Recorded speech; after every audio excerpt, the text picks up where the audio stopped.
আমাদের পাকবে না চুল গো মোদের পাকবে না চুল। আমি এই কথা আমি এই বয়সেও আমি ভীষণভাবে উপলব্ধি করি তার কথা।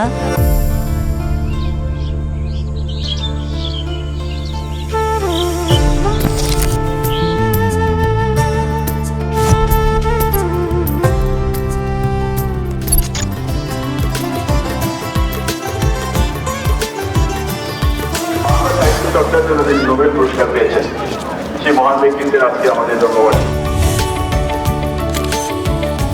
রবীন্দ্রনাথ ঠাকুর শ্রদ্ধেয় তিনি, তার যে ভাণ্ডার, বিশাল ভাণ্ডার, সব কিছু মানুষের জন্যই। তবে নবপ্রজন্ম, নতুন প্রজন্মকে তিনি তো অবশ্য দিক নির্দেশনা দিয়েছেন।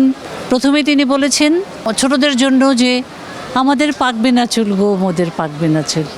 আমি এই কথা আমি এই বয়সেও আমি ভীষণভাবে উপলব্ধি করি তার কথা, যে মানুষ যেন নিজেদের সবসময় এমনই ভাবুন যে আমাদের পাকবে না চুল, আমাদের ভয় কাহারে, বুড়ো বুড়ো চোর ডাকাতি কী আমাদের করতে পারে।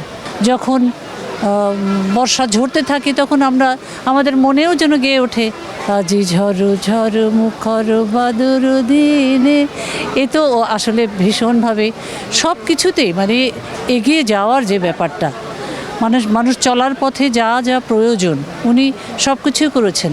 আমার সোনার বাংলা আমি তোমায় ভালোবাসি, এর মধ্যে যা কথা আছে, এই যে আমাদের আকাশ, এই যে আমাদের বাতাস, এই যে আমাদের বনাঞ্চল, বিভিন্ন নদী নালা খাল বিল, মানুষের মন নিয়ে, মানুষের প্রকৃতির যে চাহিদা যেটুকু প্রকৃতিতে আছে, এই সব কিছু নিয়ে ওই একটি গানের মধ্যে চমৎকারভাবে বর্ণিত হয়েছে।